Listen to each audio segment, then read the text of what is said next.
T20 world cup super 8ல் நடக்க இருக்க match இன்றைக்கி பார்த்தீங்கன்னா டாஸ் வின் பண்ண சவுத் ஆஃப்ரிக்கா இந்தியாவுக்கு எதிராக வந்து நாங்கள் முதல்ல பேட்டிங் பண்ணுறோம் அப்படின்னு சொல்லி கிளம்புறாங்க. நாங்கள் டீகாக்கை நம்பி இருந்தாங்க ஓப்பனர்ஸ் அப்படின்னு நினைக்கும் போது டீகாக் வந்து அதிர்ச்சி கொடுத்தாரு.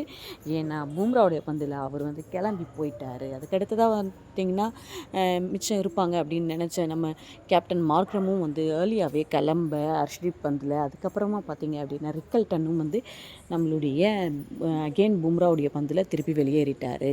அதுக்கடுத்ததாக பார்த்தீங்கன்னா captain Miller and David Miller and நம்ம இவர் டிவால்ட் பிரீவிஸ் இவங்க 2 பேரும் வந்து முதல்ல நிதானமான ஒரு ஆட்டத்தை வந்து பண்ணிகிட்டு இருந்தாலுமே அதுக்கப்புறம் பார்த்திங்கன்னா ஒரு கட்டத்தில் அதிரடியாக வந்து மிட் ஓவரில் வந்து அடிக்க ஆரம்பித்தாங்க.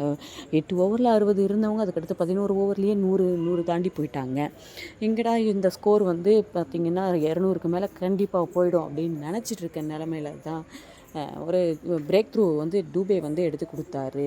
டூபேவுடைய பந்தில் வந்து நம்ம அபிஷேக் சர்மா கிட்ட கேட்சை கொடுத்து வெளியேறினார் டிவால்ட் பிரேவிஸ். அதுக்கடுத்து தான் பார்த்திங்க அப்படின்னா இவர் பார்த்திங்கன்னா 46 ரன்கள் அடிச்சிருந்தார் 22 பந்துகள். அதுக்கடுத்ததாக நம்ம இவர் பார்த்திங்க அப்படின்னா டேவிட் மில்லர் அதிரடியாக விளையாடினார். 6 அடிச்சிட்டு இருந்தார். அவர் பார்த்திங்க அப்படின்னா 35 பந்துகளில் 63 ரன்கள் அடித்து தன்னுடைய விக்கெட்டை வந்து இழந்துட்டு போயிட்டார். ஆனால் அவர் என்ன டேமேஜ் இந்தியன் டீமுக்கு பண்ண முடியுமோ அதை பண்ணிட்டு போயிட்டார்.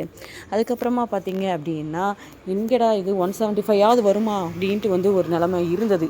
200 மேலே போவோம் அப்படின்னு நினச்ச டீமுக்கு அங்கே வருண் வந்து ஒரு பிரேக் த்ரூ கொடுத்து அடுத்தடுத்த விக்கெட்டுகள் சரிஞ்சாலுமே சவுத் ஆஃப்ரிக்கா கடைசியில் வந்து ட்ரிஸ்டன் ஸ்டப்ஸ் வந்து அவர் 44 ரன்கள் அடித்து தன்னுடைய டீமுடைய ஸ்கோர் 187 ஆக உயர்றதுக்கு கண்டிப்பாக அவர் வந்து உதவினார் அப்படின்னு நம்ம சொல்லலாம்.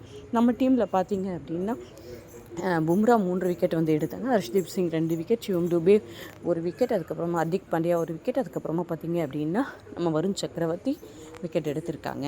88 ரன்கள் அடிச்சா வின் அப்படின்ற ஒரு இலக்கோடு தான் இந்திய அணி கிளம்பிருங்க இருக்காங்க. இன்றைக்காவது ஓப்பனர்ஸ் வந்து ஷைன் ஆகுறாங்களா இல்லையா அப்படின்னு நம்ம வெயிட் பண்ணி பார்க்கலாம்.